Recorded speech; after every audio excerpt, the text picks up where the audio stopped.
कोई new student आज? First lecture current affair पढ़े हैं पहले? नो, आपने भी नहीं? नाम आपका? साक्षी? चिराग, ठीक है। न्यूज़पेपर देखा है? कभी देखा तो होगा, पढ़ा नहीं है चाहे से।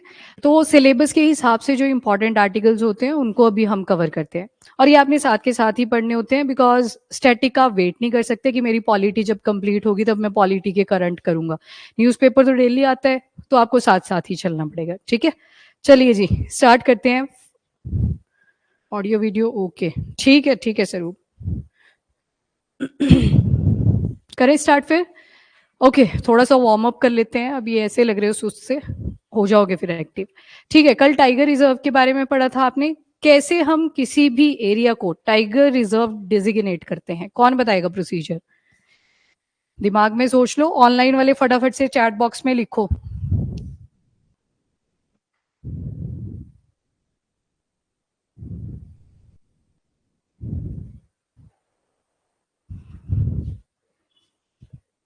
हाँ जी, ऑनलाइन लिखें जल्दी से।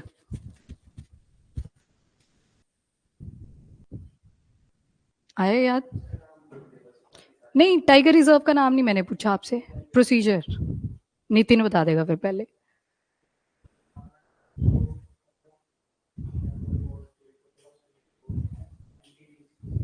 स्टेट बोर्ड किसको देगा? बोर्ड? गवर्नमेंट, ठीक है। NTCA, national tiger conservation authority, नाम से लग जाएगा पता, ठीक है। फिर एनटीसीए क्या करेगा? फिर वो चेक करेगा कि बनना चाहिए टाइगर रिजर्व या नहीं बनना चाहिए, ठीक है। सेक्शन वगैरह एक्ट्स आपको याद हो तो बताइए। 38(5) और 38(10) रोमन्स में लिखा हुआ है वो। 38(5) में क्या था? नो, फिर से गलत। एनटीसीए को पावर दी गई है कि आप अप्रूवल दे सकते हो, और आपकी सेक्शन 38(10) के अंदर बोला है टाइगर रिजर्व होता है, ठीक है, याद रखने हैं वो। और कंजर्वेशन रिजर्व बना था कल। कंजर्वेशन रिजर्व कौन से सेक्शन में है? 36 क्लॉज है, ठीक है। हाँ जी, ठीक है। चलो फिर स्टार्ट करते हैं आज का आर्टिकल। कल हमारा एक आर्टिकल रह गया था, ड्रोन्स को लेके आया हुआ था, ठीक है। ऑनलाइन आ जाओ, अब आर्टिकल सुनो अगला। स्नेहा मैं लिंक शेयर करवा दूंगी मैम से, अभी क्लास में फोकस रखो। चलो, ड्रोन्स को लेके है कि कैसे ड्रोन्स ने वॉरफेयर को चेंज करा है, आपके प्री और मेंस दोनों के लिए ही रेलिवेंट आर्टिकल रहेगा। देन सेकंड आर्टिकल क्रोशिया को लेके है, आज क्रोशिया में विजिट होगी, प्रोबेबली शाम तक हो जाएगी। तो क्रोशिया के बारे में आपको थोड़ा सा देखना पड़ेगा, जियो पॉलिटिकल और स्ट्रेटेजिक इंपॉर्टेंस क्या है इसकी। अच्छा, मुझे इतना बता दो, क्या क्रोशिया एड्रियाटिक सी के साथ बॉर्डर शेयर करता है? कितने बोलते हैं यस? करता है। एससीबी मैक्स से याद किया था। नए वाले थोड़ा डरे ना, भी ये पिछला वार्म अप कर रहे हैं जो पीछे आप पढ़ चुके हो, ठीक है। नेक्स्ट आ जाओ, इन्फ्लेशन को लेके आया था एक आर्टिकल, और इसमें मेंशन करा है हेडलाइन इन्फ्लेशन का, तो इकोनॉमी के पर्सपेक्टिव से इंपॉर्टेंट है। आज हम इन्फ्लेशन के बारे में पढ़ेंगे। और एक आपने एमपीसी पढ़ी थी, monetary policy committee, RBI act 1934 पढ़ा था, उसका सेक्शन 45 जी बी पढ़ लिया था। जी बी में क्या मेंशन था बताओ? एमपीसी का ही मेंशन था कि कमेटी बनेगी 6 मेंबर की। फाइनेंस एक्ट आया था ना 2016 का। तो आज सीपीआई कौन से सेक्शन के अंदर है उसके बारे में हम बात करेंगे। चलिए, नेक्स्ट जो है एक स्पीशी न्यूज है, ये फ्रॉग की स्पीशी है और काफी फ्रेश फ्रेश मिली है, तो आपके लिए इंपॉर्टेंट है। उसके अलावा यहाँ पे आपको कुछ सर्टिफिकेट दिखाई दे रहा होगा। एक बीमारी हुआ करती थी जिसको बोलते हैं रिंडर पेस्ट। स्मॉल पॉक्स सुना है सभी ने? तो स्मॉल पॉक्स तो इरेडिकेट हो चुका है, मतलब खत्म है। दूसरे नंबर पे रिंडर पेस्ट को ही खत्म किया था। तो अब यहाँ पे ये क्या बना रहे हैं, एक फैसिलिटी बना रहे हैं जहाँ पे रिंडर पेस्ट के बारे में फर्दर स्टडी करी जाएगी कि कल को फ्यूचर में दोबारा से इमर्ज हो तो हमारे पास क्या क्या स्टेप्स होने चाहिए। तो दवाइयां वगैरह होगी, उन सब के बारे में डिस्कशन रहेगा। और एक चीज बता दूं, रिंडर पेस्ट ऊपर देखो, कैटल, बफलो, इन सबको ये होती है, ह्यूमंस को ये नहीं होती, ठीक है। कहाँ पे ये फैसिलिटी बनी है? तो लोकेशन आ जाएगी भोपाल। नेक्स्ट आर्टिकल जो है छोटा सा है, साइबर सिक्योरिटी को लेके है। साइबर सिक्योरिटी से रिलेटेड भी एक्सरसाइजेस करी जाती हैं। यहाँ पे सिर्फ आप मेंस में इसको लिख सकते हो, आपको मिनिस्ट्री ऑफ डिफेंस याद रखनी है कि उन्होंने इस एक्सरसाइज को कंडक्ट करा है। बाकी आज के न्यूज़पेपर की अगर बात करें तो उसमें एक आर्टिकल आ रखा है about FATF, financial action task force. जो भी देखो टेररिज्म को सपोर्ट करेगा उनको ग्रे लिस्ट या फिर ब्लैक लिस्ट में डाला जाता है। ग्रे लिस्ट देखो, ब्लैक कलर ज्यादा डार्क होता है, ग्रे थोड़ा लाइटर कलर आपको दिखेगा। तो जो ग्रे लिस्ट होती है उसके अंदर वार्निंग दी जाती है कंट्रीज को कि टेररिज्म छोड़ दो, अदरवाइज आपको ब्लैक लिस्ट के अंदर डाल दिया जाएगा। तो ब्लैक लिस्ट में वो कंट्रीज आती हैं जो टेररिज्म को खुलेआम सपोर्ट कर रही हैं और उनको अब ब्लैक लिस्ट में डाल दिया है। तो फिर बाकी कंट्रीज उनके साथ ट्रेड वगैरह करने से पीछे हट जाती हैं, तो उनका लॉस होता है ओवरऑल। एंड देन एक आप पढ़ोगे स्ट्रेट ऑफ हॉर्मूज को लेके। तो स्ट्रेट ऑफ हॉर्मूज अभी हम देख लेंगे, बाकी आज के न्यूज़पेपर में ज्यादा आर्टिकल्स नहीं है। कल हम PIB पे फोकस करेंगे। PIB प्रेस इंफॉर्मेशन ब्यूरो होता है, जहां पे जितनी भी गवर्नमेंट की मिनिस्ट्रीज आती हैं वो अपनी कोई ना कोई अनाउंसमेंट करती रहती है, वहां से आप आर्टिकल्स उठा सकते हो जब भी ऐसे द हिंदू, इंडियन एक्सप्रेस खाली पड़ जाए। ठीक है, चलिए। तो फर्स्ट ऑफ ऑल ये देखो, ये इंडिया आ जाएगा। इंडिया के बिल्कुल वेस्टर्न पार्ट पे आप जाओगे, रेड सी देखा था यहाँ पे, ठीक है। तो रेड सी तो आपका ये वाला था, ध्यान से सुनना। अब ये ऊपर वाली जो गल्फ है इसको क्या बोलते हैं? Persian gulf. पर्शिया किसका नाम हुआ करता था? ईरान का। तो बस यहाँ पे ईरान वाली कंट्री है, इसी वजह से इसका नाम पड़ा है पर्शियन गल्फ। ये पुरानी है, काफी पुरानी है। इस तरफ जो आएगी वो है gulf of Oman, gulf of Oman. और स्ट्रेट क्या होती है? स्ट्रेट, स्ट्रेट होती है छोटी सी नैरो वाटर बॉडी, पतली सी नैरो ऐसे बोल दो। देखो ये छोटी सी वाटर बॉडी है जो दो बड़ी वाटर बॉडीज को आपस में अटैच करेगी। ठीक है, तो वाटर बॉडी होगी, नैरो होगी, पतली होगी, जिसने दो बड़ी बड़ी वाटर बॉडीज को कनेक्ट करके रखा होगा। तो ये जो छोटा सा एरिया आपको यहाँ पे दिखेगा इस पॉइंट पे, इसी को बोलते हैं स्ट्रेट ऑफ हॉर्मूज। तो अभी ईरान और इजराइल का कॉन्फ्लिक्ट चल रहा है, तो उन्होंने इस रूट को ब्लॉक करने की बात बोली हुई है। तो स्ट्रेट ऑफ हॉर्मूज न्यूज में आ गया। पर्शियन गल्फ है एक तरफ और दूसरी तरफ गल्फ ऑफ ओमान, इन दोनों को ये कनेक्ट करता है। साथ ही दो लैंड एरियाज को सेपरेट करेगा। ऑब्वियस सी बात है, पानी आ जाएगा तो लैंड एरिया तो अल्टीमेटली सेपरेट हो जाएंगे। तो ये होती है आपकी स्ट्रेट, रह जाएगा याद। और इसी के बिल्कुल उल्टा होता है इस्थमस। इस्थमस क्या होती है? छोटी सी लैंड बॉडी जो दो बड़ी लैंड बॉडीज को कनेक्ट करके रखती है, फिर अल्टीमेटली वहां पे वाटर सेपरेट हो जाएगा। तो अभी इस्थमस की हम बात नहीं करेंगे, हमने स्ट्रेट ऑफ हॉर्मूज देखना था वो देख लिया। डन यहां तक, चले आगे। चलो याद करवा देना, कल छूट गया था ये वाला पोर्शन। ठीक है, आज हमने थोड़े से पासेस देखने हैं, फिर कनेक्टिविटीज कर लेंगे इनकी। चलिए जी, first article, drone warfare and India. हाँ जी, ठीक है, ठीक है, ऑनलाइन, गुड। ड्रोन वॉरफेयर को लेके एक आर्टिकल आया हुआ था, इंडियन एक्सप्रेस का था ये। काफी एक्सप्लेनर सेक्शन आता है उसमें, सेकंड लास्ट पेज के ऊपर, तो वहां पे ये आर्टिकल आया हुआ था। तो यहाँ पे इंडिया के पास क्या क्या एयर डिफेंस सिस्टम्स हैं उनकी भी थोड़ी सी बात करी है, पर सभी एयर डिफेंस सिस्टम की बात नहीं करी है। जैसे अभी पहलगाम अटैक हुआ था तो उस टाइम पे S-400 आपने बार बार सुना होगा, जो हमने रशिया से परचेज करा है।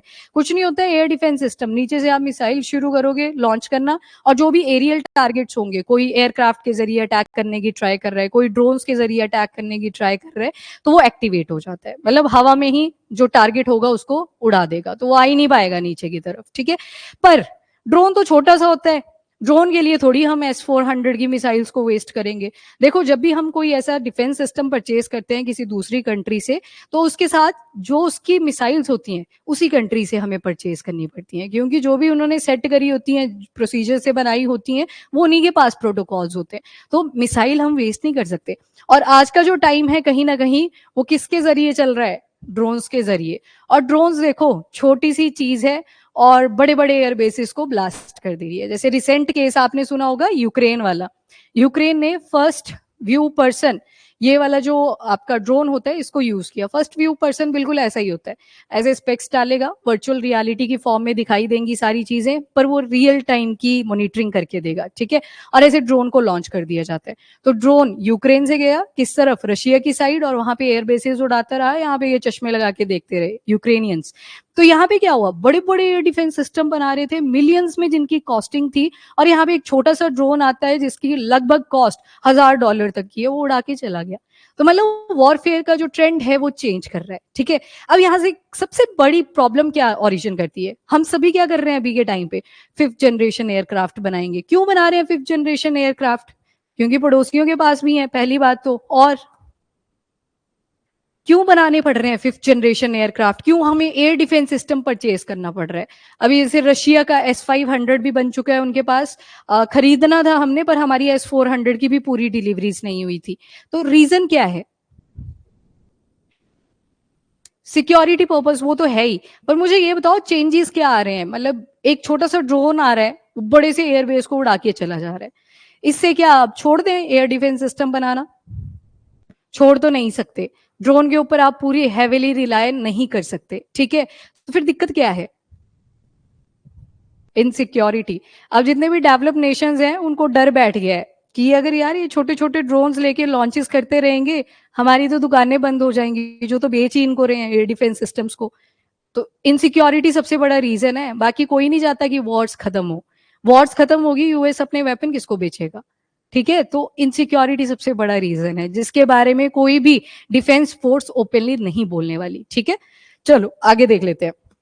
दूसरा जो अटैक हुआ था वो आ गया पाकिस्तान वाला अटैक। पहला यूक्रेन का याद रखना है, ये जो फर्स्ट पर्सन व्यू ड्रोन्स थे किसने यूज किए थे? तो आंसर विल बी यूक्रेन। काफी चीप होते हैं, सस्ते पड़ जाते हैं ये।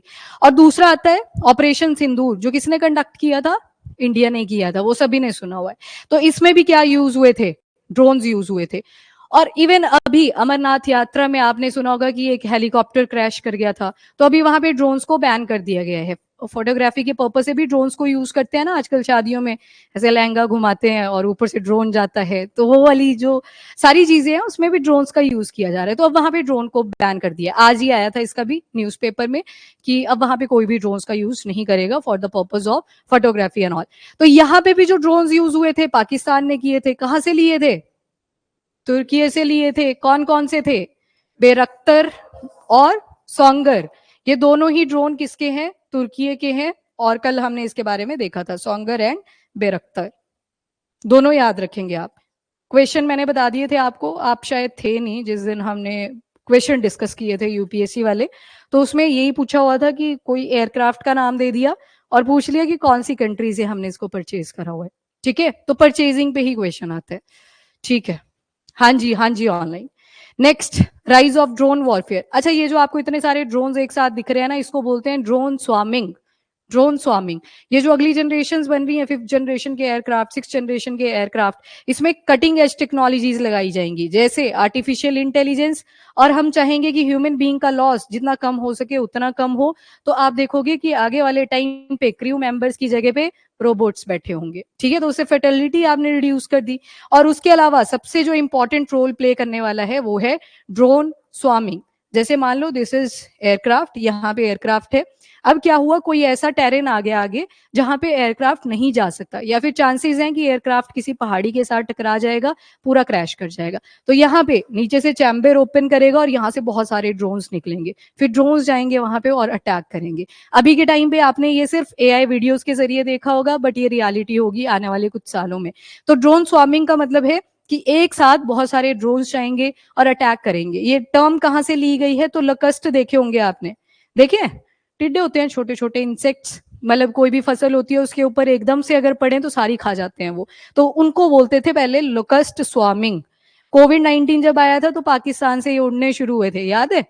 तो एक एक प्रॉब्लम आए जा रही थी, पहले कोविड-19 आया था, दूसरे नंबर पे लोकस्ट आ गए थे, इन्होंने फसलें खा ली।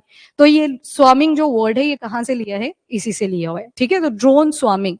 तो जो ड्रोन्स हैं इन्हीं को हम अनमैन्ड एरियल व्हीकल भी बोलते हैं, छोटा सा भी हो सकता है और छोटे से हेलीकॉप्टर साइज जितना भी हो सकता है, पर इसमें कोई ह्यूमन बीइंग नहीं बैठा होता। घर पे बैठ के आराम से उसकी जो भी टेक्नोलॉजी है चेंजेस करने हैं, नेविगेशन करनी है, वो नीचे बैठ के कर सकते हैं आराम से। तो अनमैन्ड एरियल व्हीकल है। और इसके अलावा वर्ल्ड वॉर 2 और कोरियन वॉर के टाइम पे इनको ट्राई कर लिया गया था। ऐसा नहीं है कि आज ये ड्रोन्स का कॉन्सेप्ट आया है, सबसे पहले ब्रिटेन ने बना लिया था अपना ड्रोन, पर यूज नहीं किया था। टेस्टिंग कर ली थी कि हाँ कुछ तो इन्फॉर्मेशन लाके दे रहा है, पर कभी यूज नहीं करे थे। सेम फिर उसके बाद अगले ही साल 1916 में ब्रिटेन ने बनाया था, 1917 में यूएस ने बना लिया था, पर यूज नहीं हुआ था। तब से हम ड्रोन्स के बारे में सुन रहे हैं। पर आप कोविड-19 के टाइम से ज्यादा सुनोगे अबाउट ड्रोन्स। हमने, इंडिया ने ड्रोन का यूज कभी भी पहले अटैक के लिए नहीं करा था, हमने मेडिसिन को एक जगह से दूसरी जगह पे कैरी आउट करने के लिए किया था, ठीक है? तो ड्रोन्स का यूज कोविड-19 के बाद से ज्यादा मिला है। और इसके अलावा इसकी एडवांटेज क्या है, तो सैचुरेट करना हो अगर किसी अटैक को, मैंने पीछे आपको एग्जांपल दिया, कहीं पे एयरक्राफ्ट नहीं जा पा रहा है तो वहां पे आप ड्रोन भेजोगे, ड्रोन को भेजोगे तो वो एक्सेसिबल होगा उस रीजन में, पहाड़ी से टकरा भी जाएगा तो लॉस कितना हुआ, कहाँ पे एयरक्राफ्ट मिलियन ऑफ डॉलर्स का है और कहाँ पे ये $1000 का है, तो काफी सस्ता रहेगा। तो चलिए नेक्स्ट है, इसमें क्या क्या चीजें लगी होती हैं, तो आर्टिफिशियल इंटेलिजेंस होता है, मैनूवरिंग कर लेता है ना ड्रोन, अपनी स्किलिंग होती है ड्रोन्स के अंदर, और उसके अलावा ऑटोनमस डिसीजन खुद डिसाइड भी कर लेता है, टारगेट को सेट कर लेता है और वहीं पे प्रिसाइज तरीके से अटैक भी कर लेता है। तो ये सारे जो फीचर्स हैं ये आपको एक ड्रोन के अंदर मिल जाएंगे। अगर बात करें मार्केट की, जो डेटा आप मेंस के पेपर में यूज करते हो, रिटर्न वाले पेपर में, तो देखो 2023 में 14.14 बिलियन डॉलर तक की मार्केट थी, और अब 2032 तक का जो आइडिया लगाया है वो है 47.16 बिलियन डॉलर की मार्केट। तो मतलब ड्रोन्स के ऊपर थ्रू आउट द वर्ल्ड आप देखोगे परचेजिंग और सेलिंग बहुत ज्यादा इंक्रीज करने वाली है, एंड थ्रेट भी इंक्रीज कर रहा है। अल्टीमेटली हमारे जो सीडीएस हैं अनिल चौहान, इन्होंने ये पहले बोल दिया था कि ड्रोन सबसे ज्यादा फेटल प्रूव होने वाले हैं आने वाले टाइम पे, तो वो चीज आज के टाइम पे सिक्योरिटी थ्रेट एंड ऑल वो सारी स्टेटमेंट्स सही प्रूव हुई है। ये देखो $1000 का एक ड्रोन वो डिस्ट्रॉय कर सकता है 200 मिलियन के एयरक्राफ्ट को, पर ऐसा नहीं होगा कि सारी कंट्रीज अब एयरक्राफ्ट बनाना ही बंद कर देंगी, कल को जरूरी नहीं है। ड्रोन की मतलब जो एक्यूरेसी होती है that is way less if compare to the aircraft. आपको ज्यादा दूर तक जाना है, आप ड्रोन को नहीं लेके जा सकते, कॉन्टिनेंटल अटैक करना है, आप ड्रोन का यूज नहीं कर सकते, ये तो फ्यू किलोमीटर्स तक के लिए होता है। जैसे आगे रेंजेस भी लिखी हैं उनको भी देख लेंगे। डिटेक्शन कैसे करता है, डिटेक्शन का मतलब होता है अपने टारगेट को फाइंड आउट करना, डिटेक्ट करना उसको। तो यहाँ पे रेडार्स लगे होते हैं, जैसे एक्टिव इलेक्ट्रॉनिकली स्कैन्ड एरे, ये रेडार्स की एक फॉर्म है, ऐसे पॉपअप कर देगा, पीप की साउंड आती है ना, रेड कलर का एक पॉपअप होता है तो वो जनरेट कर देगा, और साथ में electro optical infrared sensor, optical represent कर रहे हैं विजिबिलिटी को, ऑप्टिकल लेंस, सुनिए टर्म ऑप्टिक्स, जहां पे आप लाइट के बारे में स्टडी कर रहे हो, लेंसेज के बारे में स्टडी कर रहे हो, तो जो ड्रोन्स हैं इनको आप ना सिर्फ डे टाइम में यूज करते हो पर ये नाइट टाइम में भी यूज हो सकता है, और इसी के साथ ऑल वेदर कंडीशंस, बारिश हो रही है तब भी चल जाएगा, धूप है तब भी चल जाएगा, ठीक है। नेक्स्ट आता है इंफ्रारेड सेंसर्स हैं। इंफ्रारेड सेंसर क्या आ रहा है दिमाग में एकदम से, इंफ्रारेड, इंफ्रारेड सेंसर, आपने अटैक करा with the help of radiation, एक रुद्रम वर्ड याद है जब रिवीजन किया था, Rudram, anti radiation missile, radiation के जरिए आप दूसरी मिसाइल को उड़ाओगे उस मिसाइल का यूज करके, तो रेडिएशंस का ही जहां पे यूज होगा। सिमिलरली यहाँ पे इंफ्रारेड सेंसर, सबसे इजी एग्जांपल, आप जो घर में रिमोट यूज करते हो, आपको रेडिएशन जाती हुई थोड़ी दिखती, पर अटैक तो हो जाता है ना, चैनल तो चेंज कर जाता है, तो that's how your drones can work, ठीक है, यही बताया हुआ यहाँ पे। इसके अलावा एआई पावर्ड सेंसर ये तो लगे ही हुए हैं। अकाउस्टिक डिटेक्ट, अकाउस्टिक वर्ड कभी भी आ जाए, वाटर की बात हो रही है, ऐसे रेडार्स, ऐसे डिटेक्टर्स जो कहाँ पे एप्लीकेबल होंगे, वाटर के अंदर, तो अकाउस्टिक रेडार्स भी, डिटेक्टर्स भी इनके अंदर अटैच्ड है।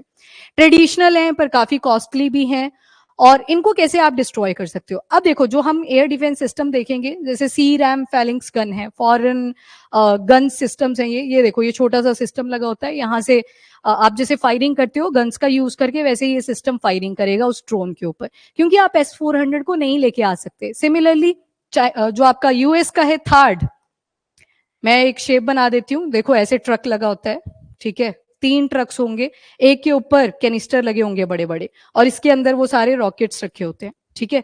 अब एक रॉकेट आप यूज नहीं कर सकते एक ड्रोन को उड़ाने के लिए, और ऊपर से ड्रोन स्वार्मिंग हो जाए, मान लो हजारों की तादाद में ड्रोन आ रहे हैं, आपकी तो मिसाइल ही खत्म हो जाएंगी, उतनी तो शायद आपने मैन्युफैक्चर करके भी नहीं रखी हुई थी।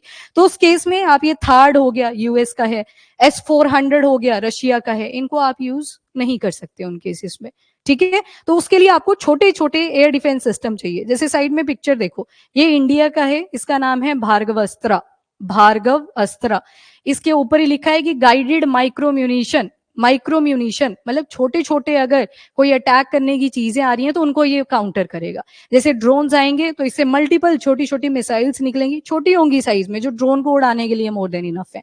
तो ये भार्गव अस्त्र किसका है, इंडिया का है, ठीक है। तो इस पिक्चर से बता दिया। बाकी आज का जो जमाना आ गया है वो डायरेक्टेड एनर्जी वेपन्स का भी है।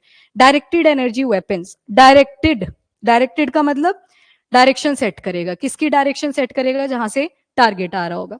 एनर्जी वेपन, एनर्जीज का यूज किया जाएगा, लेजर लाइट यूज होगी, इंफ्रारेड सेंसर्स यूज करे जाएंगे, माइक्रोवेव रेडिएशंस का यूज करा जाएगा। मान लो ये ड्रोन आ रहा था, ये एक ड्रोन आ रहा था, अब क्या किया हमने, ये जो हमारे डायरेक्टेड एनर्जी वेपन्स होंगे ये एक्टिवेट हो जाएंगे क्योंकि कोई अटैक करने की ट्राई कर रहा है। अब ये क्या करेगा, ड्रोन के अंदर जो एआई सिस्टम लगा था, सेंसर्स लगे थे, रेडिएशन के जरिए उनको ही डिफॉर्म कर देगा।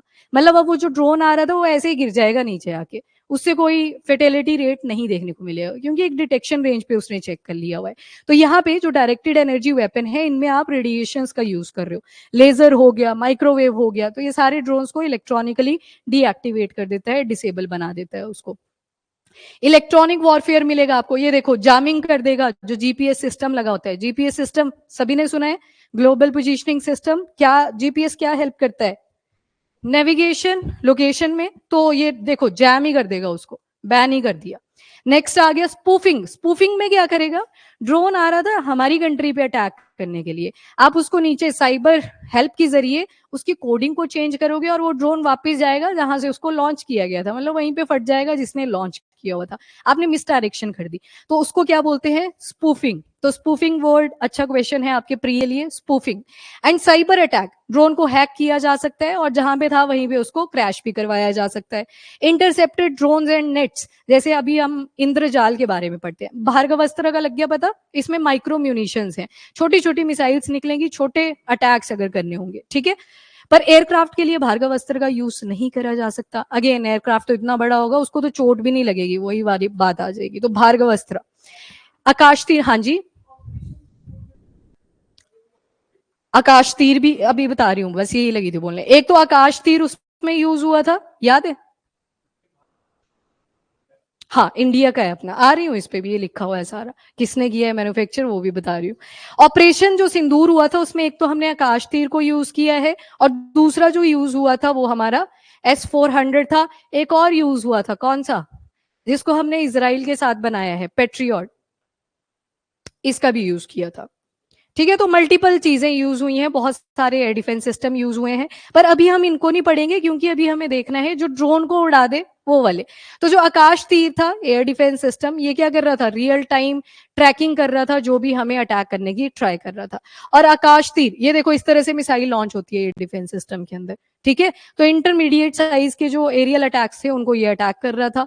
फिर उसके बाद भार्गवास्त्र, जिसको solar defence and aerospace limited India के ही अंदर मैन्युफैक्चर करा है, इसके अंदर माइक्रो रॉकेट्स हैं, छोटे साइज के हैं, जो कि अपने एरियल अटैक को डिस्ट्रॉय कर देते हैं, जैसे ड्रोन स्वार्म अगर इकट्ठे आ रहे हैं ड्रोन्स तो उनको उड़ा देंगे, भार्गवास्त्र।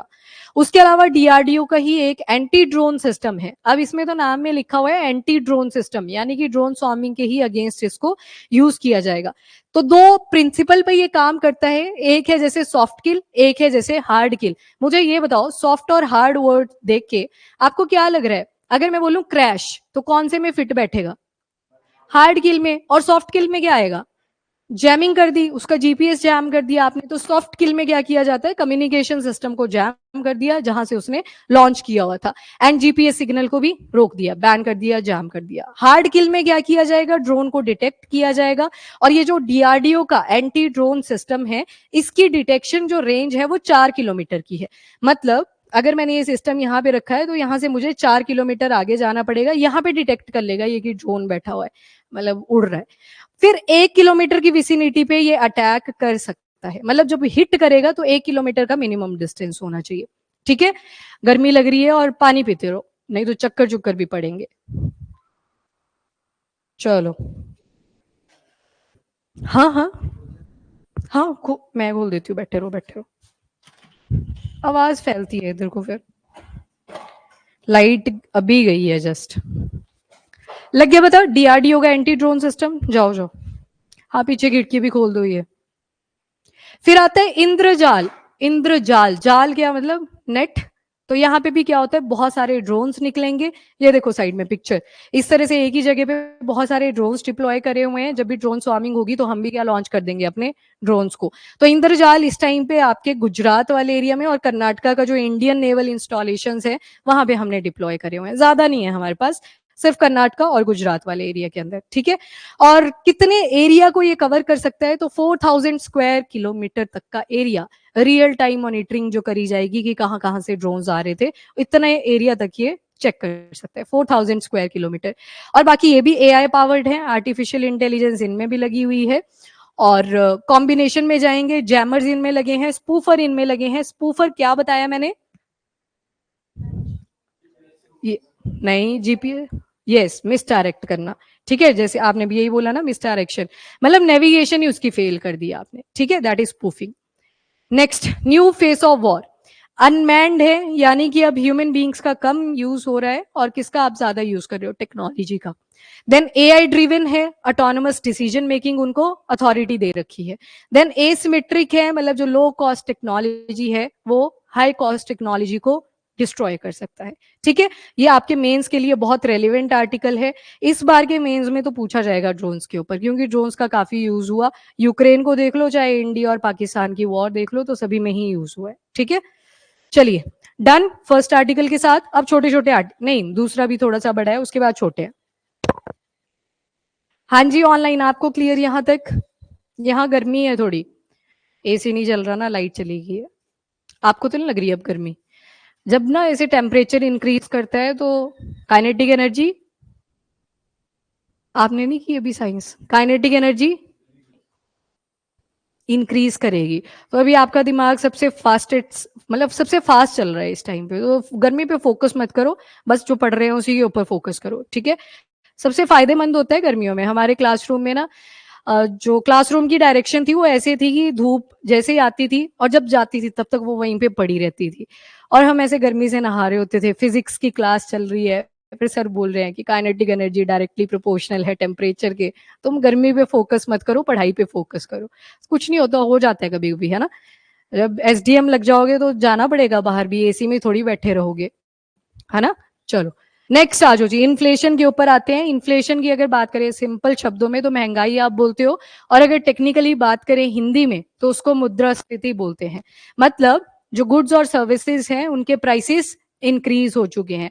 तो कुछ टर्म्स आपको यहाँ पे देखने को मिलेंगी, हम उन्हीं के ऊपर एम्फेसाइज करेंगे। बाकी ये जो डेटा है ये चेंज करता रहता है, ये वाला याद है। सीपीआई इन्फ्लेशन अभी पिछले आर्टिकल में भी पड़ी थी, उस दिन 2.7 थी वैल्यू, अभी उसको रिड्यूस करके लाने को बोला है 2% पे। तो लो, अभी हफ्ता भी नहीं हुआ उस आर्टिकल को पढ़े हुए और यहाँ पे वैल्यूज चेंज कर गई। तो आपने वैल्यूज याद नहीं करनी है, पेपर से पहले जरूर देख के जाना है, बाकी याद नहीं आप करोगे।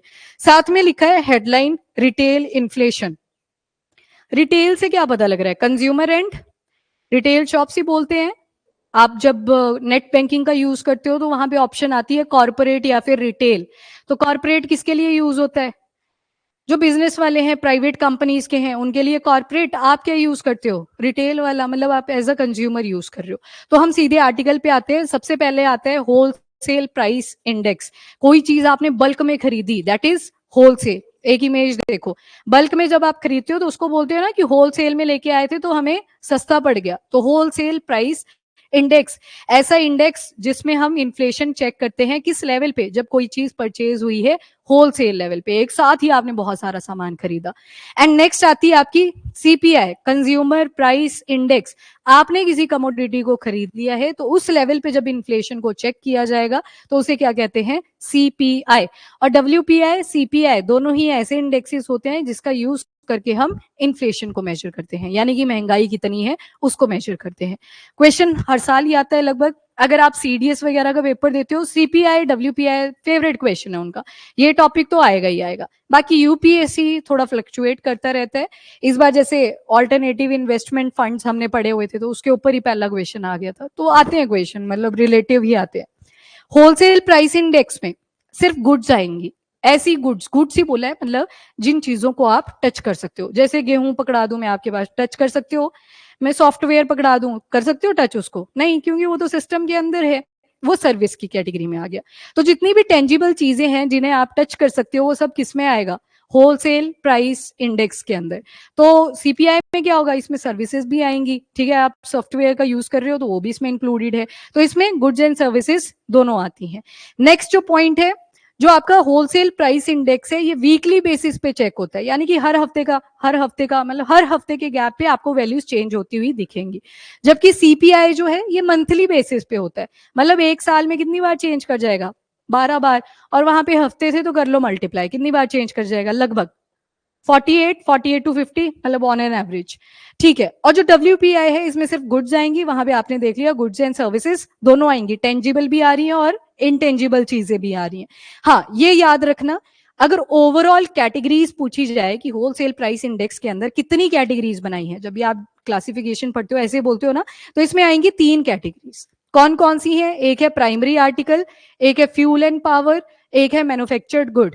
अब देखना, यहाँ पे मैं आपसे पूछूं इलेक्ट्रिसिटी कौन सी कैटेगरी में आएगी? फ्यूल एंड पावर, नाम से पता लग रहा है ना। आपके फूड किस में आ जाएंगे? प्राइमरी आर्टिकल्स के अंदर। फूड, नॉन फूड आर्टिकल, वो सब प्राइमरी में आ जाएंगे। वैसे मैन्युफैक्चर्ड गुड, कोई फिनिश प्रोडक्ट होगी, मिनरल हो गया, मेटालिक मिनरल, उनसे स्टील बना दिया आपने, वो सब किस में आ जाएगा? मैन्युफैक्चर्ड गुड्स के अंदर। अगर सीपीआई के अंदर कैटेगरीज देखोगे तो यहाँ पे आपको टोटल 8 कैटेगरीज मिल जाएंगी। डब्ल्यूपीआई में 3 थी, सीपीआई में 8 मिल जाएंगी। अगर टोटल कमोडिटीज की बात करूं, अब इसमें भी देखो कैटेगराइजेशन है बहुत सारी। 3 तो इंपॉर्टेंट देख ली ना आपने, प्राइमरी आर्टिकल्स की देखी, फ्यूल एंड पावर और मैन्युफैक्चर्ड गुड्स का देखा। पर इनके अंदर भी तो प्रोडक्ट्स आएंगी। गुड्स क्या क्या हो सकती हैं? सारी चीजें, जो भी गुड्स आप इमेजिन कर पा रहे हो। आपका फर्नीचर है, गुड्स है। एसी लगा हुआ है, गुड्स है। चेयर है, गुड्स है। सिस्टम लगा हुआ है, गुड्स है। पर इसके अंदर का जो सॉफ्टवेयर है, क्या वो इसमें इंक्लूड होगा? नहीं होगा, वो सीपीआई में आएगा, सर्विसेज। ठीक है, तो यहाँ पे आप देखोगे जैसे फूड आर्टिकल हैं, खाने वाली चीजें सब यहाँ पे आ गई। फिर आ गई नॉन फूड आर्टिकल, फाइबर हो गया, ऑयल सीड हो गया, इनको आप डायरेक्टली नहीं खाओगे। फिर आपके पास आ गया फ्यूल एंड पावर, ये देखो इलेक्ट्रिसिटी है, कोल है, मिनरल है, ये सब किस में आ जाएगा? Fuel and power. तो इस तरह से बहुत सारी प्रोडक्ट्स हैं। मैन्युफैक्चर्ड प्रोडक्ट में टोबैको आ गया, टेक्सटाइल आ गया, वुड एंड पेपर, बेवरेजेस, ये सब किस में आ गया? मैन्युफैक्चर्ड प्रोडक्ट में। इसी तरह से होलसेल प्राइस इंडेक्स के अंदर आपको लगभग 697 गुड्स मिल जाते हैं, 697। पर वहीं पे सीपीआई की अगर बात करें तो यहाँ पे कितने देखे थे? 614 के आसपास थे, 614 ही थे वैसे, 614। अब आता है बेस ईयर, किसके साथ कंपेयर करें? तो जो फाइनेंशियल ईयर होगा वो बेस ईयर होगा होलसेल प्राइस इंडेक्स के लिए। अब बेस ईयर मतलब जिस टाइम पे किसी भी कमोडिटी के प्राइसेस के अंदर बहुत कम फ्लक्चुएशन हुई थी, बड़ी स्टेबिलिटी सी थी। टोपिया आप सोच सकते हो, मतलब सब कुछ बैलेंस में जैसे चल रहा है, आप खरीद रहे हो चीजों को, आप कमा रहे हो चीजों का, पैसा कमा रहे हो, वो सब नॉर्मल सा चला हुआ था। और वो टाइम पीरियड था 2011 और 2012 का। तो होलसेल प्राइस इंडेक्स के केस में जो बेस ईयर आएगा वो 2011 से लेके 12 का है। फाइनेंशियल ईयर, ये सभी को पता है ना, अप्रैल में आप सुनते हो कि नया साल शुरू हुआ हमारी इकोनॉमी का। फाइनेंस मिनिस्ट्री बहुत न्यूज में बनी होती है, क्यों? क्योंकि हमारा बेस ईयर कहां से शुरू हुआ था? 11-12 से, मतलब ये तो वो था जो फ्लक्चुएशन कम हुई थी। बाकी हमारा जो फाइनेंशियल ईयर होता है वो अप्रैल 1 से शुरू होता है, अगले साल के 31 ऑफ मार्च को कंप्लीट होता है। रिजल्ट भी पहले 31 मार्च को ही आता था, अभी भी उसी दिन आते हैं अभी भी बच्चों के। ठीक है, अब पता नहीं लगता ना, हम बच्चे थोड़ी रहे अब। तो पहले तो बड़ी टेंशन होती थी कि 31 मार्च आ रहा है, कोई हंसेगा कोई रोएगा। ये हमारे से पहली वाली जनरेशन का नारा होता था, क्योंकि उस टाइम पे जो फेलियर रेट था वो बहुत ज्यादा होता था। पहले फेल कर देते थे, फिर बाद में तो बोला कि नहीं, पॉलिसीज ही ऐसी बना दी कि फेल ही नहीं करना। और अभी पीछे जैसे हमने एक एडिटोरियल भी पढ़ा था जिसमें बोला कि फेल ना करने के क्या क्या कॉन्सिक्वेंसेस भुगतने को मिल रहे हैं। अगली जनरेशन काफी डफर आ रही है, क्योंकि उनको टेंशन होती नहीं है कि पढ़ना पड़ेगा, पास हो जाएंगे तो फिर क्यों पढ़ेगा कोई, ऑब्वियस ही बात है। तो वो फेलियर प्रूव हुआ एक तरह से। मतलब उसका जो डिप्रेशन होता है पढ़ाई का, वो हटाना था, वो बिल्कुल ही हट गया। ऐसा हटा कि स्ट्रेस ही नहीं बचा कि पढ़ना भी है। चलिए, वो अलग टॉपिक है। बाकी जो बेस ईयर सीपीआई का आएगा वो क्या है? Calendar year. कैलेंडर ईयर मतलब जो जनवरी से लेके दिसंबर तक चलेगा। और यहाँ पे क्या था? 2012 का सीपीआई के केस में। और ये इन्फ्लेशन को फर्स्ट स्टेज पे ही काउंट कर ले रहा है। मतलब जब आपने होलसेल में कोई चीज खरीदी, कोई दुकानदार है वो तो होलसेल में खरीदेगा सब कुछ और उसको सस्ती पड़ी होती है। पर जब आपको बेचेगा वो, तो आप कंज्यूमर हो, तो वहां पे इन्फ्लेशन जो आएगी दैट इज कंज्यूमर वाली, कंज्यूमर प्राइस इंडेक्स वाली। तो ये फर्स्ट स्टेज पे ही इन्फ्लेशन को देख ले रहा है। अब होलसेल पे हो सकता है कुछ उसने खरीदा, चॉकलेट्स खरीदी फॉर एग्जाम्पल, वो उसको 1000 रुपए की पड़गी इस बार, अगली बार जा रहा है खरीदने को तो 2000 रुपए की पड़ रही है, उसको तो महंगी पड़ी। अब वो कंज्यूमर को थोड़ी सस्ते में बेचेगा आगे जाके, वहां पे उनको और रेट इंक्रीज करेगा। तो वहां पे फर्स्ट स्टेज में जो आपने इन्फ्लेशन देखी वो होलसेल प्राइस इंडेक्स के जरिए देखी। वहीं पे सीपीआई की अगर बात करें तो वो आपने सेकंड स्टेज या फाइनल स्टेज आप बोल सकते हो, क्योंकि कंज्यूमर फाइनल होगा। चॉकलेट उसने खा ली, बस खत्म, उतना ही था उस प्रोडक्ट का। एंड उसके अलावा जो इंपॉर्टेंट चीज है दैट इज, कौन इसको मेजर करता है? तो ministry of commerce and industry wholesale price index को मेजर करती है। और अगर सीपीआई की बात करें तो MoSPI, ministry of statistics and programme implementation, इसको मेजर करती है। इसी के साथ 2014 से पहले गवर्नमेंट जो होलसेल प्राइस इंडेक्स इंडेक्स है, उसको मेनली यूज करती थी इन्फ्लेशन को चेक करने के लिए।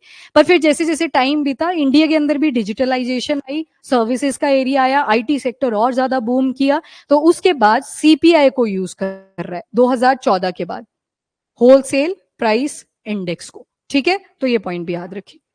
चलो अब थोड़ा सा आगे आ जाओ। इन्फ्लेशन क्या होता है? जब भी किसी गुड्स या सर्विसेज के प्राइस में इंक्रीमेंट आएगा या डिक्रीज होएगा? इंक्रीज होगा, ऑब्वियस सी बात है, इन्फ्लेशन हो जाएगी वहां पे। तो कोई भी चीज हो सकती है, कॉमन यूज की, फूड हो गया, कपड़े हो गए। आज के टाइम पे देखना कपड़ों की क्वालिटी उतनी अच्छी नहीं है, पर महंगे ऐसे हैं जैसे पता नहीं क्या प्रोवाइड कर रहे हैं, है ना? तो इन्फ्लेशन का टाइम पीरियड है। हाउसिंग है, रिक्रिएशन रिलेटेड कोई चीजें हैं, कंज्यूमर रिलेटेड, मतलब हर चीज इसमें आ जाएगी, गुड्स एंड सर्विसेज आ जाएगी। सर्विसेज भी लिखा हुआ है, अब गुड्स पे गुड्स से आगे आ जाओ। अब सिर्फ इन्फ्लेशन की बात हो रही है, वो हमने देख ली कैटेगरीज जहां पे डिवाइड करी हुई थी, गुड्स एंड सर्विसेज, और दूसरा गुड्स था। किसमें था? सिर्फ गुड्स, होलसेल प्राइस इंडेक्स के अंदर। वहां पे सॉफ्टवेयर थोड़ी आते बल्क में, ऐसे अज्यूम कर लो इसको। तो कंज्यूमर प्राइस इंडेक्स जो था उसमें गुड्स एंड सर्विसेज थी, ताकि होलसेल पे आपको सिर्फ गुड्स ही मिलेंगी। बाकी इंपॉर्टेंस क्या है? तो देखो, जब महंगाई होगी तो आप चीजें ज्यादा खरीदोगे कि कम खरीदोगे? ऑब्वियस ही बात है, एक्सपेंडिचर आपका रिड्यूस हो जाएगा। अगर आपने सुना होगा कि आरबीआई तो क्या करेगा, अपने नोट छपा सकता है ना, पर अनलिमिटेड भी नहीं छपाता, कि सभी को थोड़ा थोड़ा बांटी दो जाके। क्यों?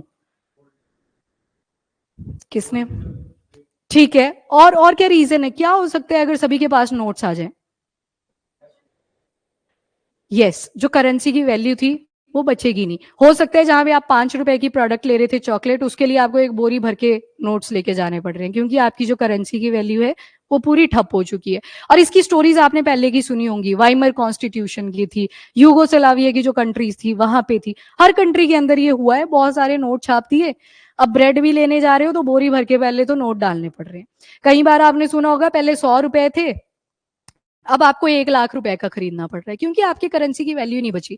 तो हमेशा ये लिमिटेड होता है, और आरबीआई को पता होता है कि एक एक नोट का कहाँ पे कौन सा नोट है और कितने सर्कुलेशन में नकली नोट घूम रहे हैं, सब पता होता है आरबीआई को। तो इतने हाई लेवल पे ये डाटा मेंटेन करा जाता है। अब वन बाय वन देखते हैं कि इन्फ्लेशन कितने टाइप्स की आपको मिल सकती है।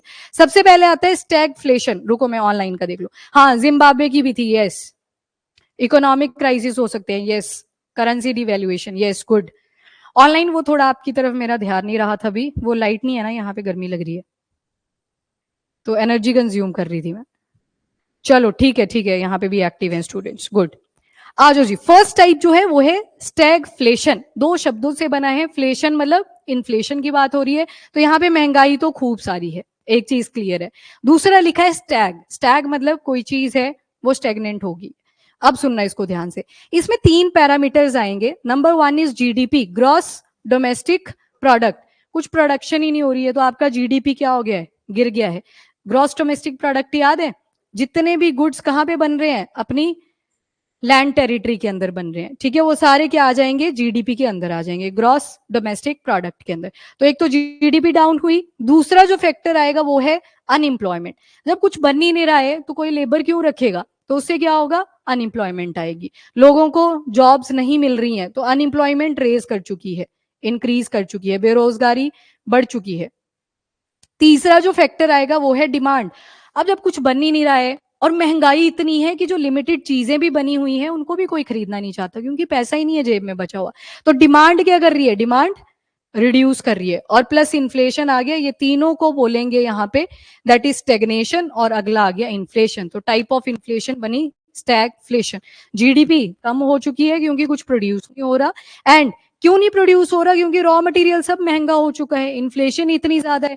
अल्टीमेटली जो कंज्यूमर होगा हमारा, जिसको दिनचर्या चलाने के लिए भी बहुत ज्यादा सोच के वो अपना पैसा खर्च करता है, वो तो खरीदेगा नहीं कुछ नहीं, तो डिमांड यहाँ पे जनरेट नहीं हो रही। और अल्टीमेटली जब कुछ प्रोड्यूस नहीं हो रहा तो लेबर नहीं रखी जा रही, और जब लेबर नहीं रखी जा रही तो बेरोजगारी पनप रही है। तो मम्मी जैसे बोलती है मेरे लाल, तो यहाँ पे कोई लाल नहीं है, यहाँ सब बेरोजगार बने पड़े होंगे। तो दैट कंडीशन इज स्टैगफ्लेशन, ठीक है। यहाँ पे स्टेग्नेशन आ गया और लास्ट में इन्फ्लेशन। तो प्राइसेस भी इंक्रीज, आपकी जेब में पैसा नहीं, कोई डिमांड नहीं, जीडीपी आपकी रिड्यूस। डन। तो दैट इज फर्स्ट टाइप, जिसको बोलते हैं स्टैगफ्लेशन। अब आते हैं हेडलाइन, जो कि न्यूज में भी आई थी, और दूसरी है कोर इन्फ्लेशन। दोनों में एक छोटा सा डिफरेंस है। एक बास्केट होगी आपके पास गुड्स एंड सर्विसेज की,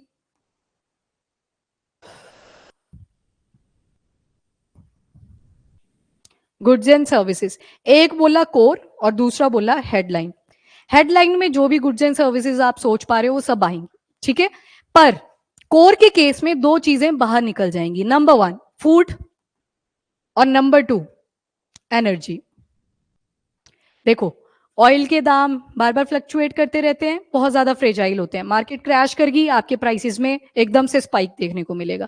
सेम फूड, टमाटो कभी आप 40 रुपए किलो लेके आते हो, कभी एकदम से 80 रुपए किलो कर गए होते हैं। होल्डिंग हो सकता है रीजन, कईयों ने पीछे से स्टोर करके रख लिए होते हैं, पर आप क्या देख रहे हो, हाईली फ्लक्चुएशन, बहुत ज्यादा फ्रेजाइल है, प्राइसेस बहुत ज्यादा चेंज हो जाते हैं।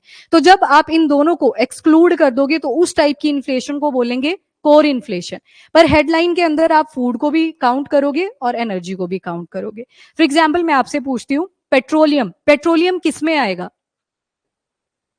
हेडलाइन वाले में, क्योंकि ऊपर एनर्जी लिखा है ना। तो इलेक्ट्रिसिटी किस में आएगी, हेडलाइन में आएगी, क्योंकि वो भी तो एनर्जी का पार्ट है। तो सारा किसमें एक्सक्लूड होगा, आपके कोर के अंदर। हेडलाइन के अंदर सारी गुड्स एंड सर्विसेज की इन्फ्लेशन चेक करी जाएगी कि किसका प्राइस कितना इंक्रीज हुआ है।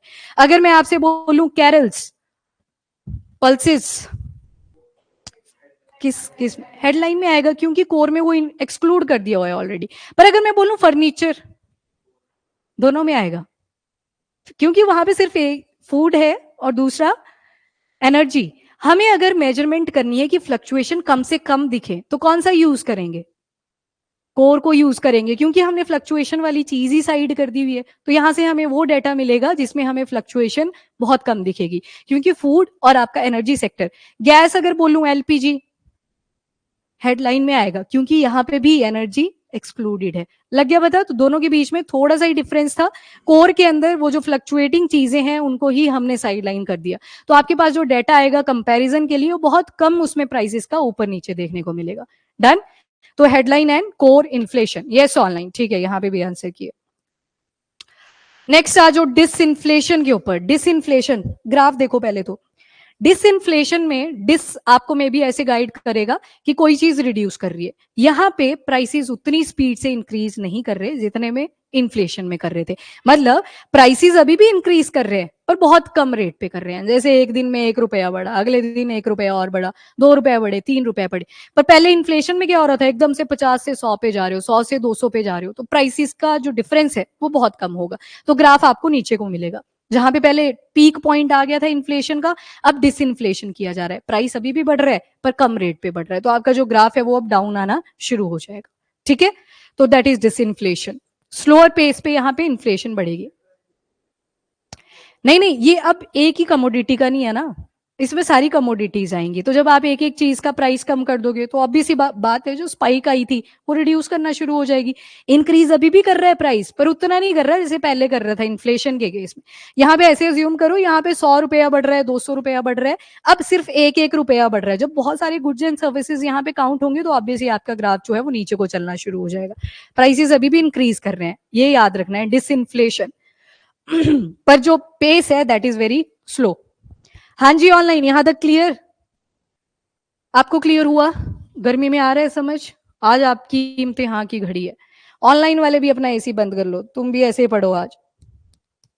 चलो नेक्स्ट, डिफ्लेशन में क्या दिख रहा है, ये एक्स एक्सिस दिखा रहा है सारी जगह। अब बताओ यहां पे क्या हुआ, यस। और यहां पे क्या कंडीशन बनी है, बहुत सारे नोट छाप दिए, कुछ बचा ही नहीं, इन्फ्लेशन का कॉन्सेप्ट ही नहीं है। डिफ्लेशन, आप नीचे को ही चले गए हो, नेगेटिव, आपकी करेंसी की वैल्यू ही नहीं बची है, डिफ्लेशन, ठीक है।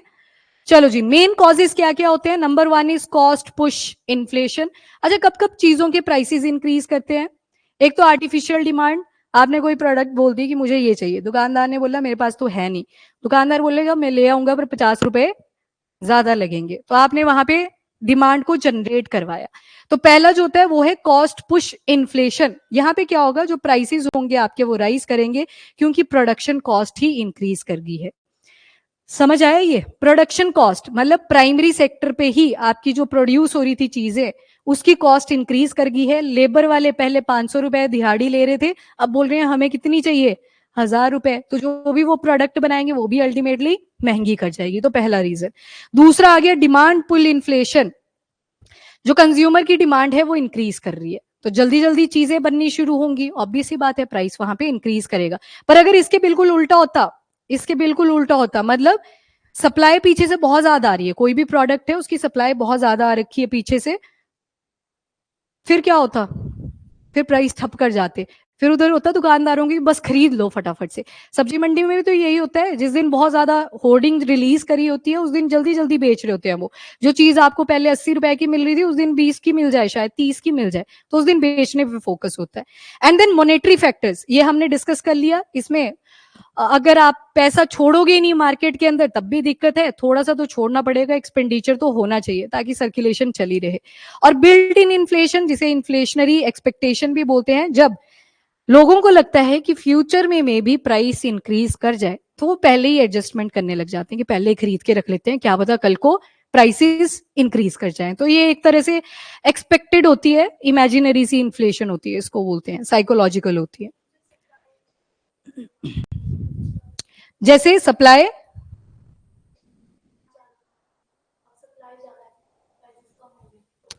एक मिनट, मैं तो समझ भी नहीं पा रही, इस टाइम पे प्रोसेसिंग ही नहीं हो पा रही है। सप्लाई ज्यादा, जो अभी बोला मैंने, तो वो तो कॉस्ट पुश में आ गई ना फिर।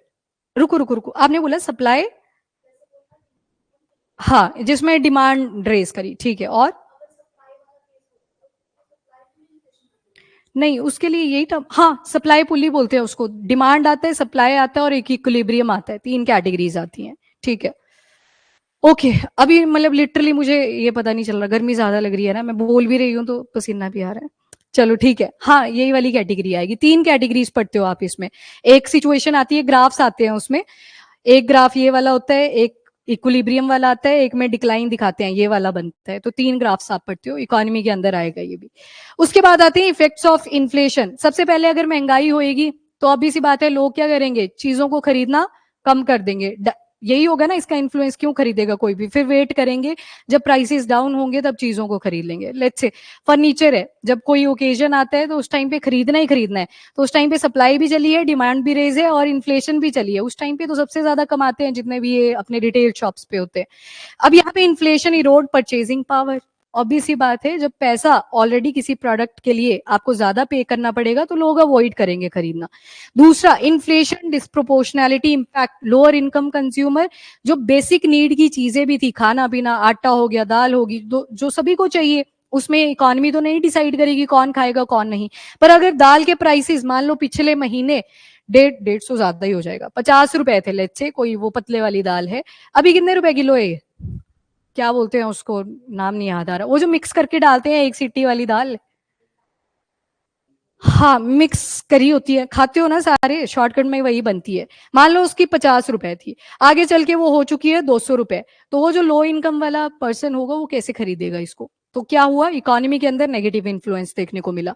Next, increased production cost, labour बोल रही है, अब लेबर के ऊपर भी इंपैक्ट पड़ेगा। ये देखो पिछले का इन्फ्लेशन हुई, लेबर के ऊपर भी इंपैक्ट आएगा। दिहाड़ी का कॉस्ट उन्होंने इंक्रीज क्यों करा, वो बोल रहे हैं महंगाई इतनी है हम कुछ खरीद ही नहीं पा रहे, तो लेबर कॉस्ट अल्टीमेटली इंक्रीज की आपकी, प्रोडक्शन कॉस्ट चीजों की इंक्रीज होगी, ओवरऑल पूरी इन्फ्लेशन हो रखी है। Then uncertainty and reduced investment, कोई इन्वेस्ट भी नहीं करेगा, ऊपर से इंटरेस्ट रेट आपको ज्यादा देना पड़ेगा, तो इससे क्या होगा, सारा हमें नेगेटिव देखने को मिल रहा है ओवरऑल। एंड इंटरनेशनल कंपटीशन, आप चीजों को बना रहे हो, आपने बाहर भी तो बेचनी थी चीजें फॉरेन कंट्रीज को, पर आपकी चीजें बननी इतनी महंगी रही हैं कि आपको बेचनी भी महंगे रेट पे पड़ेगी, तो उसके लिए जो दूसरी कंट्री होगी वो ऑल्टरनेटिव देखेगा, वो देखेगा अरे चाइना तो बहुत सस्ता बेच रहा है, इंडिया में तो इन्फ्लेशन इतनी ज्यादा है, तो वहां से क्या हुआ, आपका जो कॉम्पिटिशन था वो खुद ही रिड्यूस हो गया, मतलब जो दूसरी कंट्री थी उसको एज पॉइंट मिल गया, हमें अपना लॉस हो गया, ठीक है, तो एक्सपोर्ट में भी हमें महंगाई मिलेगी। और इकोनॉमिक ग्रोथ ओवरऑल हमारी हर्डल करेगी करेगी, क्योंकि चीजें ढंग से प्रोड्यूस नहीं हो रही। मुस्कान एक चक्कर बाहर लगाया हो, आपको चक्कर पड़ जाएगा ऐसे लग रहा है। उसके अलावा इन्फ्लेशन मेजर कैसे करते हैं, तो आपने देख लिया, एक WPI था, एक CPI था, होलसेल के लेवल पे WPI एंड दूसरा था CPI। बाकी मॉनिटरी पॉलिसी फ्रेमवर्क में याद रखना एक पॉइंट, जो CPI का पॉइंट है वो कौन से सेक्शन ऑफ RBI एक्ट में दिया है, तो 45ZA ए के अंदर है ये, तो बी आप रट चुके हो, बी के अंदर MPC का मेंशन है, जो नए स्टूडेंट है वो सुन लेंगे। देखो, एक कमेटी बैठती है जब भी रेपो रेट सेट करना होता है, अभी हमने बात करी, लोन नहीं बोला, सुन लो एक बार, जो RBI होती है, रिजर्व बैंक ऑफ इंडिया, आप जब लोन लेने जाते हो आप RBI के पास थोड़ी जाते, आप तो कमर्शियल बैंक्स के पास जाते हो, जैसे सरकारी के पास जाना है, PNB हो गया, SBI हो गया, पर ये आप अवॉइड ही करोगे, आप जाओगे HDFC हो गया, एक्सिस बैंक हो गया, ये क्या करेंगे फिर आपको लोन देंगे, ठीक है, कंज्यूमर को लोन देंगे। आरबीआई जिस रेट के ऊपर, देखो आरबीआई ने पैसा दिया इन कमर्शियल बैंक्स को, ठीक है, अब वापस भी तो करना है, तो जब वापस करेंगे तो इंटरेस्ट रेट के साथ जाएगा, ब्याज के साथ जाएगा, तो उस इंटरेस्ट रेट को ही क्या बोलते हैं, रेपो रेट। अब ये रेपो रेट जब भी डिसाइड करना होता है तो उसके लिए एक कमेटी बैठती है, और उस कमेटी का नाम है मॉनेटरी पॉलिसी कमेटी। पहले क्या नाम था इसका, पुराने वाले स्टूडेंट्स? वेरी गुड, याद है, technical advisory committee, technical advisory committee. ये 2016 से पहले नाम हुआ करता था, फिर बाद में इसको रिपील कर दिया, एक अमेंडमेंट लेके आए हम आरबीआई एक्ट 1934 के अंदर, आरबीआई एक्ट 1934।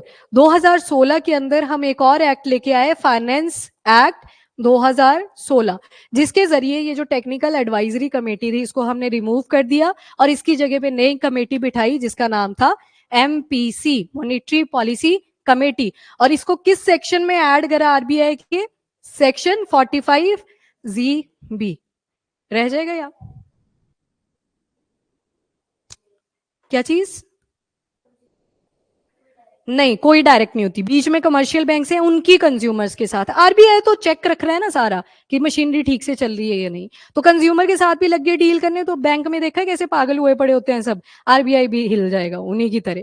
तो ये मेन बॉडी है, सेंट्रल बॉडी है, जो कि सिर्फ मशीनरी के ऊपर चेक रखता है कि पैसा कैसे फ्लो करवाना है, मतलब डायरेक्शन कौन दे रहा है, आरबीआई दे रहा है, काम कौन करवा रहा है सारा, तो ये बीच के जो कमर्शियल बैंक्स है, ठीक है। तो बैंक्स आरबीआई के साथ बातचीत कर सकते हैं, पर कंज्यूमर डायरेक्टली आरबीआई के साथ बात नहीं करेंगे, ठीक है। बाहर जाना है, जाओ जाओ, मैंने देख लिया था पहले ही, ओके। तो ये 45 जीबी में आपको एमपीसी का मेंशन मिलता है, आरबीआई एक्ट 1934 का। उसके अलावा दूसरा जो सेक्शन है, सेक्शन 45 जी ए, जो आपने कंज्यूमर प्राइस इंडेक्स पढ़ा उसके बारे में मेंशन है, और साथ में इन्फ्लेशन टारगेट जो कितना बोला हुआ है, 4+-2%। आपकी जो इन्फ्लेशन है, मुद्रास्फीति है, मिनिमम ये 2% चलेगी और मैक्सिमम 6%। 4+-2 का यही मतलब हुआ ना, 4 में 2 ऐड कर दो या 4 में से 2 माइनस कर दो। तो ये टारगेट की बात भी किसमें रखी हुई है, 45 जी। अब जैसे ही मेंशन करा कि ये इन्फ्लेशन फ्लक्चुएट कर सकती है, तो ऑफिशियल गैजेट के अंदर इंफॉर्मेशन देनी पड़ी, आपके न्यूज़पेपर में आ तो गई, आपने बता दिया, तो ऑफिशियल गैजेट के अंदर वो इंफॉर्मेशन भी आ जाएगी। और हर 5 साल में ये रिव्यू करनी पड़ती है। तो 2016 से तो शुरू हुई थी, 21 में पहला राउंड लगा और दूसरा 21 के बाद का भी चल रहा है, वो 26 तक चलेगा। तो हर 5 साल के गैप पे ये रिव्यू करना पड़ता है, जो इन्फ्लेशन टारगेट है। और जो इन्फ्लेशन टारगेट हमने 2016 में लिया था वो था 4+-2%। 2021 में 5 साल हुए, 21 के बाद 26 तक का जो टाइम पीरियड है उसमें भी क्या टारगेट लेके चले हुए हैं, 4+-2%, ठीक है। तो ये टारगेट सेम ही है। तो बस ये डाटा ही है, बाकी इसको आप स्किप कर सकते हो। बस एमोलोपस शिलोंग के बारे में इतना याद रखना है। शिलोंग से क्या लग रहा है, कहाँ की बात हुई है, मेघालय की बात, तो वहां पे ये स्पीशी मिली हुई है। किसकी स्पीशी है, यही क्वेश्चन इससे बन सकता है, तो answer will be frog. Meghalaya में बना है, बाकी इसको जहां पे पानी स्पीड से चल रहा होता है वहां पे रहना पसंद होता है, तो स्ट्रीम्स के पास में आपको ये स्पीशी मिली हुई है। इसके अलावा और भी बहुत सारी एमोलोपस की स्पीशी हैं जो मेघालय से ही हमें मिली थी। तो फ्रेश वाटर के इंडिकेटर भी होते हैं कि पॉल्यूशन कम है उस एरिया में, ठीक है, इंडिकेटर की तरह एक्ट करते हैं। ओवरऑल इतना ही याद रखना है, एमोलोपस शिलोंग है क्या चीज, ये फ्रॉग की स्पीशी है, रह जाएगा याद, ठीक है। बाकी इसकी जेनेटिक एनालिसिस करी गई, देखने में ये बाकी एमोल्पस की तरह ही लग रहा था, पर इसमें डिफरेंसेस हैं, जो जेनेटिक मटेरियल है इसका दैट इज वेरी डिफरेंट जो बाकी की स्पीशीज है। बस इतना याद रखना था इसमें, और ज्यादा नहीं है, कुछ नहीं। बाकी क्रोएशिया के बारे में देख लो। क्रोएशिया को अगर मैप पे देखोगे तो आपको जाना पड़ेगा इस पोर्शन में, मेडिटेरियन सी याद है, इसी की ऑफशूट्स हमने पढ़ी थी, एड्रियाटिक सी, और ये कंट्रीज आपने याद करी थी SCB मैग, याद है ना सारा, ये पढ़ चुके हो आप, बाकी नए वाले पढ़ लेंगे, ठीक है, फिर से रिपीट होगा। क्रोएशिया की बॉर्डरिंग कंट्रीज बता दो फिर दो। स्लोवेनिया, बी बॉस्निया, दो तो आपको पता ही है, दो अभी याद कर लेंगे। एक आएगी इस तरफ को हंगरी, और ये वाली जो कंट्री है दिस इज सर्बिया। तो हंगरी और सर्बिया भी क्रोएशिया के साथ बॉर्डर शेयर करते हैं। हाँ जी, ऑनलाइन बॉर्डरिंग कंट्रीज लर्न कर लो। अच्छा, मसूर दाल थी वो, ठीक है, मूंग मसूर, ठीक है। तो SCB से याद रहेगी दो कंट्रीज, तो ऊपर स्लोवेनिया था, क्रोएशिया था, बॉस्निया हर्ज़ेगोविना था। साइड की याद रख लो, ऊपर हंगरी है, नीचे की साइड सर्बिया है। मुझे बताओ वेस्टर्न डायरेक्शन में कौन सी कंट्री आएगी क्रोएशिया के? पानी आएगा, एड्रियाटिक सी है, ठीक है। ये देखो ये क्रोएशिया है, लगा लो डायरेक्शन, ये ईस्ट है, ये वेस्ट है, ये नॉर्थ है, ये साउथ है, तो वेस्ट में तो पानी है, एड्रियाटिक सी है, ठीक है। तो याद रखना है इसको। बाकी अगर आपसे पूछ लिया जाए ये डायरेक्शन का देख लो, जैसे ये सेंटर में आ गया ना क्रोएशिया, हमेशा जिस भी कंट्री के बॉर्डर पूछे होंगे कई बार बड़ा टेक्निकल क्वेश्चन बना देते हैं कि नॉर्थ में कौन सी कंट्री है, साउथ में कौन सी कंट्री है, नॉर्थ ईस्ट में कौन सी है, नॉर्थ वेस्ट में कौन सी है। तो डरना नहीं है, डायरेक्शन आपको पता है। बचपन में वो ईस्ट वेस्ट डायरेक्शन दिखाई थी, वो बच्चा था जीके की बुक में खड़ा हुआ, उधर से सूर्य देवता निकल रहे थे, तो यहाँ पे ईस्ट आती थी, यहाँ पे वेस्ट, यहाँ पे नॉर्थ, यहाँ पे साउथ।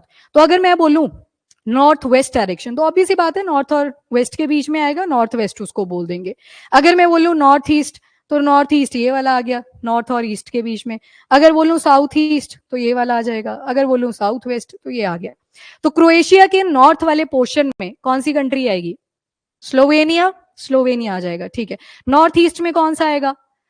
हंगरी, हंगरी पूछा जाए, या ईस्ट हो सकता है या नॉर्थ ईस्ट लिखा हो सकता है। देन आपसे पूछा जाए साउथ ईस्ट में कौन सी कंट्री आएगी, तो सर्बिया आ जाएगी। और अगर पूछा जाए वेस्ट में क्या आएगा, तो पानी है, एड्रियाटिक सी है। और अगर पूछा जाए साउथ में क्या आएगा, then Bosnia and Herzegovina. Done, bordering countries done. Water body याद रह जाएगी, एड्रियाटिक सी, एड्रियाटिक ना लिखा हो, मेडिटेरियन आएगा, वो भी सही आंसर होगा, ठीक है। ओके, क्रोएशिया क्यों? देखो कनाडा गए Modi ji, C for Cyprus, C for Canada, C for Croatia, 3 countries का विजिट था। साइप्रस क्यों गए, साइप्रस हमारे लिए इंपॉर्टेंट क्यों है, वो हमने सारा देख लिया। आज हम क्रोएशिया की बात करते हैं। अब जो क्रोएशिया है, यहाँ पे एक यूनिवर्सिटी है ज़ैग्रेब, ज़ैग्रेब ही क्रोएशिया की कैपिटल भी है। तो वहां पे जो यूनिवर्सिटी है, वहां पे इंडियन स्टडीज भी करवाई जाती हैं, जो इंडिया के अंदर सब्जेक्ट्स हैं लैंग्वेज रिलेटेड, वो वहां पे भी चलते हैं। इसके अलावा इस्कॉन, इस्कॉन टेम्पल आपने देखे होंगे, राधे कृष्णा वाले, तो वो जो हरे कृष्णा की मूवमेंट है वो क्रोएशिया में भी चल रही है। इसके अलावा आपने गेम्स ऑफ थ्रोन देखी होगी, उसकी भी 90% शूटिंग कहाँ पे हुई है? क्रोएशिया में ही हुई है। तो ये सारे फीचर्स आपको क्रोएशिया के बारे में पता होने चाहिए। तो मतलब सॉफ्ट पावर काफी है यहाँ पे। बाकी जो मेमोरेंडम ऑफ अंडरस्टैंडिंग साइन किया था क्रोएशिया ने इंडिया के साथ, वो डिफेंस को लेके ही था, पर सॉफ्ट स्किल देखो उसका कनेक्शन भी हमारा बहुत अच्छा है, कल्चर हमारा जुड़ा हुआ है। अब आते हैं डिफेंस एंड टेक कोऑपरेशन के ऊपर। तो एक मेमोरेंडम ऑफ अंडरस्टैंडिंग साइन हुआ था 2023 में इंडिया और क्रोएशिया के बीच में, जिसमें डिफेंस और टेक्नोलॉजी के सेलिंग एंड परचेजिंग के ऊपर बात हुई थी, ठीक है। तो क्रोएशिया में अगर आप सिचुएशन देखोगे, हाईली डेमोक्रेटिक कंट्री, सिचुएशन काफी स्टेबल सी है, तो मतलब अच्छी कंट्री है, इन शॉर्ट यही बोलेंगे। डेमोक्रेसी वहां पे इमर्ज कर रही है, और बाकी prime minister 3rd time elect होके आए हैं, तो डिक्टेटरशिप तो है नहीं, कभी देखने को मिला नहीं, तो मतलब वहां पे डेमोक्रेटिक कंट्री है, स्टेबिलिटी हाई है। और उसके अलावा स्ट्रेटेजिक इंपॉर्टेंस इसकी बहुत है। और पास्ट में जाएं तो आपको याद होगा एक नॉन अलाइंड मूवमेंट चली थी, 2 दल बने हुए थे, एक तरफ यूएस बैठा हुआ था, एक तरफ यूएसएसआर बैठा हुआ था, सब अपने अंडर कंट्रीज को करना चाहते थे। कुछ कंट्रीज ऐसी थी, उन्होंने बोला ना तो हम यूएस की तरफ जाएंगे ना तो यूएसएसआर की तरफ जाएंगे, हम न्यूट्रल रहेंगे। उसी में से एक कंट्री क्रोएशिया भी थी। पहले इस रीजन में यूगोस्लाविया आप पढ़ोगे, वर्ल्ड हिस्ट्री आएगी आपकी, उसमें ये पूरा पढ़ते हैं कैसे यूएसएसआर का ब्रेकडाउन हुआ। वो 15 कंट्रीज आपने तो कर ली है याद, पर वो सारा किसमें पढ़ते हो आप? वर्ल्ड हिस्ट्री के अंदर, ठीक है। तो नॉन अलाइंड हिस्ट्री में ये रहे हैं। मतलब इन्होंने भी क्या चूज किया था कि ना तो हम एक पावर के साथ जाएंगे ना किसी दूसरी पावर के साथ जाएंगे, हम अपना रास्ता चूज करेंगे, हम न्यूट्रल रहेंगे, तुम लड़ते रहो आपस में। तो इन्होंने भी वो न्यूट्रल पाथवे चूज किया था। कौन थे वो मेन? तो यूगोस्लाविया से ही ये नॉन अलाइंड हिस्ट्री शुरू हुई थी, जोसेफ ब्रोज टिटो, और इंडिया के जवाहरलाल नेहरू, क्योंकि फर्स्ट प्राइम मिनिस्टर तो वही आए थे ना इंडिया के अंदर। Then economic strategy, IMEC, including Cyprus, Cyprus को भी हम ट्राई कर रहे हैं कि जो हमारा इमैक कॉरिडोर है, India middle east European corridor, तो ये रास्ता इन 3 कॉन्टिनेंट्स वाले एरिया को, कॉन्टिनेंट बोल दिया, 3 पार्ट्स को कनेक्ट करके रखेगा। 2 एशिया के आगे, इंडिया भी तो एशिया में आ गया ना, मिडिल ईस्ट ये भी एशिया का पार्ट आ गया, और यूरोप के साथ कनेक्टिविटी इंक्रीज करेगा। तो साइप्रस के मैरीटाइम रूट भी अच्छे हैं, इंक्लूडिंग क्रोएशिया। कहां पे दिखेगा अब आपको? ये देखो, ये ग्रीस आ गया, बस थोड़ा सा ऊपर जाओ, ये आ गया क्रोएशिया वाला पार्ट। तो क्रोएशिया को भी हम कनेक्ट करेंगे ईमैक के साथ, ताकि ट्रेड और ज्यादा बूस्ट कर सके, ठीक है। तो ये भी आप याद रख सकते हैं। तो साइप्रस भी हो गया इंक्लूड, और क्रोएशिया भी हो गया। तो दोनों ही मैक में लेके आ रहे हैं। बस एक दिक्कत है, ये आपने हाइफा बड़ा न्यूज में सुना होगा, ये Haifa city third largest city है इसराइल की, तो यहाँ पे काफी ज्यादा बॉम्बार्डमेंट हुई है। ईरान और इसराइल वाला इशू कल करेंगे हम, ईरान और इसराइल का पूरा इशू। तो ये हाइफा का ब्लास्ट हुआ है। तो हाइफा पोर्ट कहाँ पे है, बंदरगाह कहाँ पे है, आंसर इज इसराइल। इसी की वजह से यहाँ से ट्रेड अच्छे से नहीं हो पा रहा, क्योंकि ब्लंडर हो रखे हैं काफी सारे, आगे हम पास ही नहीं कर पा रहे हैं। तो इसी वजह से हम तब तक जो बैठ के चीजें हो सकती हैं उनके ऊपर फोकस कर रहे हैं। नेक्स्ट पॉलिटिकल फीचर देखोगे तो कैपिटल आ जाएगी ज़ैग्रेब, यूरोपियन साउथ ईस्ट यूरोप की एक कंट्री आ गई। बैल्कन पेनिनसुला, बैल्कनाइजेशन आप पढ़ते हो तो यहाँ पे कल्चर एथनिसिटी काफी रिच हुआ करती थी, बाद में ये कंट्रीज डिवाइड हुई थी। एंड देन रिसेंट न्यूज और देखोगे तो जो यहाँ के प्राइम मिनिस्टर हैं क्रोएशिया के, वो तीसरी बार इलेक्ट होके आए हैं, जो कि एक हाईली स्टेबल और डेमोक्रेटिक कंट्री की निशानी होती है। तो इनके साथ तो हम टाइज अपने और ज्यादा डीपन करेंगे ही करेंगे। बाकी साइबर सुरक्षा, इसकी मिनिस्ट्री याद रखेंगे आप, that is ministry of defence. उन्होंने इसको लॉन्च करा है कि साइबर सिक्योरिटी, ये जो थ्रेट आते हैं, ऑनलाइन थ्रेट्स आते हैं, उनको टैकल करना, तो उसके लिए है साइबर सिक्योरिटी के लेके। और रिंडर पेस्ट, ये मैंने आपको बता दिया, इसकी जो फैसिलिटी है ये भोपाल में ओपन करी गई है। किस किसने करी, इंडियन, चलो इसको कल कर लेंगे, अभी आपकी हालत ठीक नहीं लग रही मुझे। ओके, बस यहीं तक के रिवाइज कर लेते हैं एक बार, फटाफट से कर ले।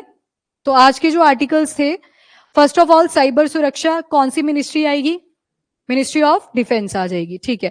फिर आपने क्रोएशिया के बारे में पढ़ा, क्रोएशिया क्या यूगोस्लेविया का पार्ट था, तो आंसर इज यस। यूगोस्लेविया ने ही नॉन अलाइंड हिस्ट्री शुरू करी थी, मूवमेंट शुरू करी थी। क्या मतलब था इसका नॉन अलाइंड मूवमेंट का, ऑनलाइन वाले जल्दी से लिखेंगे। किसी भी जो दो मेन ग्रुप्स बन गए हैं, यूएस यूएसएसआर, हमें किसी के साथ इन्वॉल्व नहीं होना, हम न्यूट्रल तरीके से चलने वाले हैं। एंड कैपिटल क्या आएगी क्रोएशिया की, ठीक है। मुझे बॉर्डरिंग कंट्रीज कौन बताएगा, हैंड रेस, पहले नंबर बताओ, नंबर कौन बताएगा, 4 हैं, ठीक है, बोल ही दिया। कंट्रीज कौन बताएगा, पारुल। स्लोवेनिया, ऊपर स्लोवेनिया था, नीचे बॉस्निया था, इस डायरेक्शन में, अच्छा आपको उल्टा दिख रहा होगा, मैं इधर करती हूँ, इस डायरेक्शन में हंगरी था और नीचे की साइड सर्बिया था। डायरेक्शन के ही हिसाब से चलना है, ठीक है।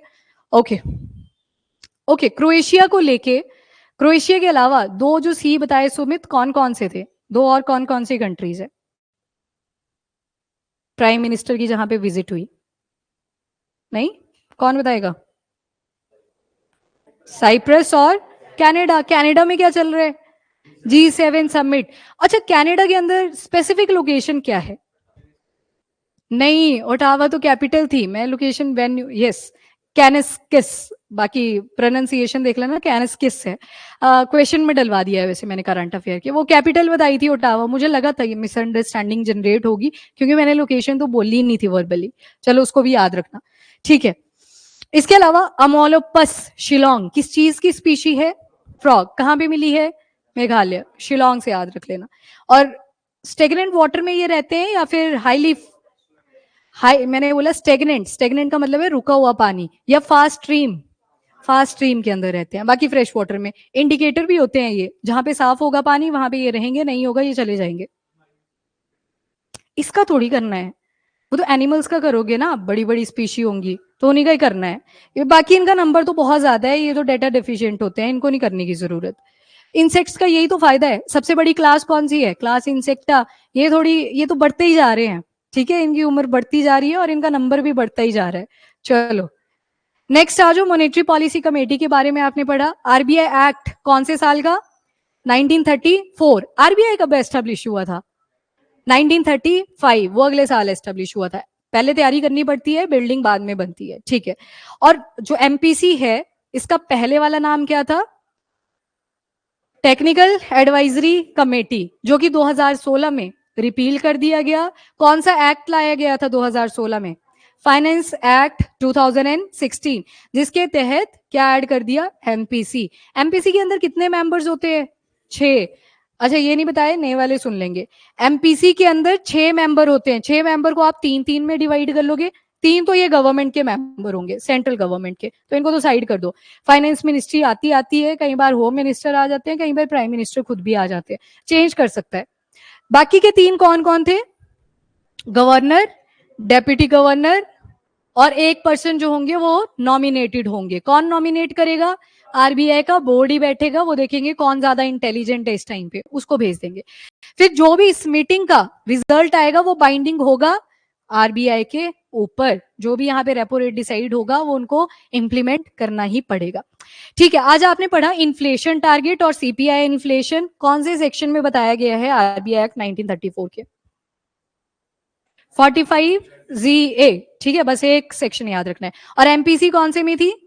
45ZB। ठीक है, बाकी जो नए स्टूडेंट्स हैं आप भी रिवाइज करके आओगे तो आप भी ऐसे बोलोगे। इनको भी ज्यादा टाइम नहीं हुआ, अभी 2 हफ्ते हुए, तो जितना ज्यादा रिवाइज करोगे उतना ही ज्यादा याद रहेगा, क्योंकि ये करंट अफेयर है। करंट मतलब डायनामिज्म, चीजें बदलती रहेंगी डेली की। ओके, होलसेल प्राइस इंडेक्स और सीपीआई पढ़ा आपने। वीकली बेसिस पे कौन सा चेक होता है? होलसेल वाला, और मंथली बेसिस पे सीपीआई। ठीक है, 2014 के बाद सरकारें डेटा अपना किस चीज के ऊपर जनरेट करती हैं ज्यादा? सीपीआई के ऊपर, मतलब जो मेन डाटा आता है वो सीपीआई इन्फ्लेशन वाला होता है। ठीक है, विशाली बताएगी अब मिनिस्ट्री कौन सी आएगी सीपीआई के लिए। बाकी जो शॉर्टकट में भी बोल सकते हो, फुल फॉर्म का जरूरी नहीं है। जिनको याद है hand raise. Yes, MoSPI, ministry of statistics and programme implementation. आपका नाम भी पारुल था? आप उर्वशी हो। ये पारुल है, एक और पारुल थी, वो है नहीं आज इधर। ठीक है, यस यस, ऑनलाइन मॉस्पी। और डब्ल्यूपीआई का बताइए? Ministry of commerce and industry. Ministry तो रटे होने चाहिए, कभी कभी ये होते हैं हम पढ़ के नहीं जाते और स्टेटमेंट में डाल दी होती है एक ऐसे ही सप्लीमेंट्री कि याद है इनको कि नहीं, तो मिनिस्ट्री इंपॉर्टेंट है। ओके, गुड्स एंड सर्विसेज किसमें आएंगी? सीपीआई के अंदर। और goods only wholesale price index के अंदर। स्टैगफ्लेशन के 3 पैरामीटर्स। जीडीपी क्या करेगी, रिड्यूस या इंक्रीज? ऑब्वियसली रिड्यूस करेगी। ठीक है, नंबर 2 अनएम्प्लॉयमेंट इंक्रीज। ठीक है, थर्ड डिमांड डिक्रीज। कुछ बन ही नहीं रहा है तो क्या डिमांड आएगी। बाकी चौथा तो क्या है? इन्फ्लेशन। तीनों आगे स्टेग्नेशन में और एक आगे इन्फ्लेशन, बन गया स्टैगफ्लेशन। ओके, बस थोड़ा सा और। डिसइंफ्लेशन में क्या हुआ?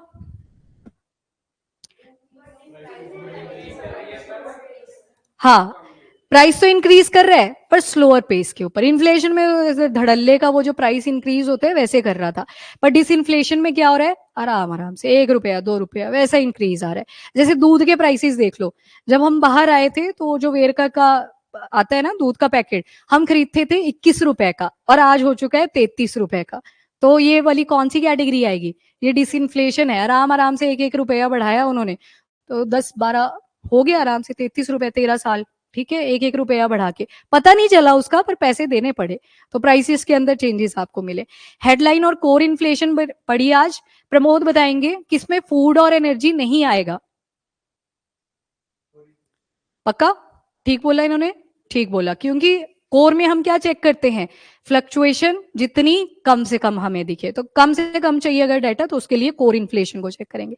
बाकी ओवरऑल सारी चीजों का देखना है तो फिर हेडलाइन वाली चेक कर लेते हैं। ठीक है, बाकी जो आपका सीपीआई इन्फ्लेशन के जरिए टारगेट सेट करा गया है इन्फ्लेशन का, कितना है? 4 ± 2%, मतलब मिनिमम 2% और मैक्सिमम 6%। कितने साल के गैप पे इसको रिव्यू करना पड़ेगा? 5 ईयर्स। क्या 2021 में चेंज करा गया? नो, कहा किया? सेम ही है, टारगेट सेम ही है। मतलब 2016 से लेके 21 तक 5 साल टारगेट था 4 ± 2%, और फिर 21 के बाद 26 तक का भी क्या है? 4 ± 2%। ठीक है, हाँ जी, यस ऑनलाइन। ठीक है, गुड, यहाँ पे भी एक्टिव है स्टूडेंट। ओके, फिर उसके बाद आपने एक आर्टिकल पढ़ा था अबाउट ड्रोन्स। मुझे मुझे बस भार्गव अस्त्रा के बारे में बता दो, एक शब्द में बोलना हो तो क्या बोलोगे उसमें? और हाँ हाँ हाँ, नहीं आपने पहले एक टर्म ठीक बोली, माइक्रोम्यूनिशन। तो क्वेश्चन अगर आपसे पूछा जाएगा वहां पे माइक्रोम्यूनिशन ही लिखा होगा, तो याद रखेंगे उसको। ठीक है, और एंटी ड्रोन सिस्टम किसने बनाया है? लिखा डीआरडीओ। डीआरडीओ ने बोला कि हमारा जो एंटी ड्रोन सिस्टम है वो 2 प्रिंसिपल्स के ऊपर काम करेगा, वन इज हार्ड किल और दूसरा सॉफ्ट किल। क्रैश किस में होगा? हार्ड किल में। और सॉफ्ट किल में क्या किया जाएगा? जैमिंग करी जाएगी। और जो बोलते नहीं है उनको भी बोलना पड़ेगा, नहीं तो करंट अफेयर भूल जाओगे। ठीक है, चलो दैट्स ऑल, अब कल मिलते हैं। आज कर लो, थोड़ा ब्रेक ले लो, बाहर मत जाना, बाहर भी गर्मी है वैसे। घूम लो इधर उधर। ठीक है ऑनलाइन, ठीक है, थैंक यू। अजितेश अपनी शीट्स ले लेना।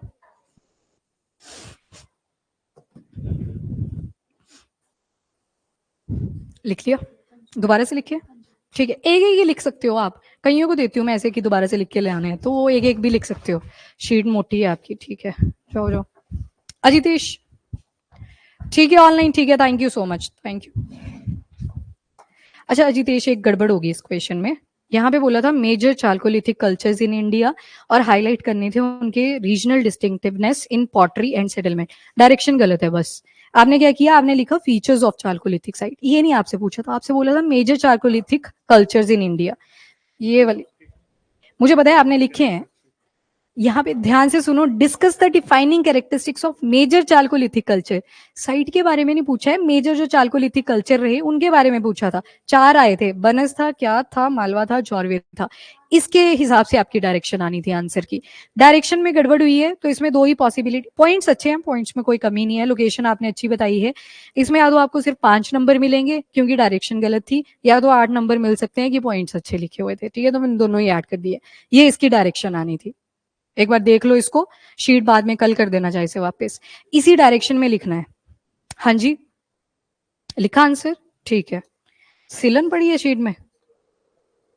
अच्छा अच्छा, ठीक है, गर्मी है। ये ले जाओ, ये खाली, अच्छा जोड़ दी इसके साथ, चलो कोई बात नहीं, ठीक है।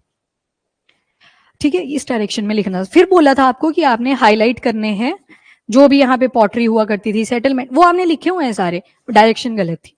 ये डायरेक्शन बहुत इंपॉर्टेंट रोल प्ले करेगी। आपने ना क्वेश्चन आधा ही देखा, यहाँ पे डिफाइनिंग कैरेक्टरिस्टिक्स पे ही आए आपने पढ़ा कि मेजर चाल्कोलिथिक, आगे कल्चर लिखा हुआ था।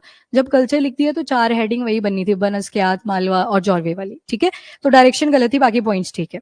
ये पकड़ो, और ये वाला तो ठीक है, रिलीजियस प्रैक्टिसेस और बिलीफ पूछे थे, तो इसमें यही एम्फेसाइज करना था, नेचुरलिस्टिक पॉलीथीज्म, क्योंकि हमें आइडल के कोई भी एविडेंसेस नहीं मिलते।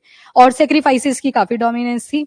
यहाँ पे एक पॉइंट आप ऐड कर सकते हो, पेन, चलो वहां पे कर लेना ऐड, सेक्रीफाइसेस में, कि जो काओ होती थी उसको बहुत ज्यादा रिलीजियस ये लोग मानते थे, पर जब गेस्ट आता था तो वैसे तो अघन्य बोलते थे ना ये काऊ को, कि जिसे मारा नहीं जा सकता, पर जब कोई गेस्ट आता था तो उसको ये गॉड के इक्विवेलेंट देखते थे और उस टाइम पे मार देते थे अगर खाने को कुछ भी नहीं होता। वो पॉइंट आप सेक्रीफाइस में मेंशन कर सकते हो, लिखना भूल गई मैं इधर। बाकी बिलीफ ठीक है, वर्क की जगह ट्राई करो ऑक्यूपेशन वर्ड लिखो, वर्क तो कुछ भी हो सकता है, ऑक्यूपेशन आपकी दिनचर्या से रिलेटेड चीजों को रिप्रेजेंट करता है, ये वाला ठीक है। बाकी चलो।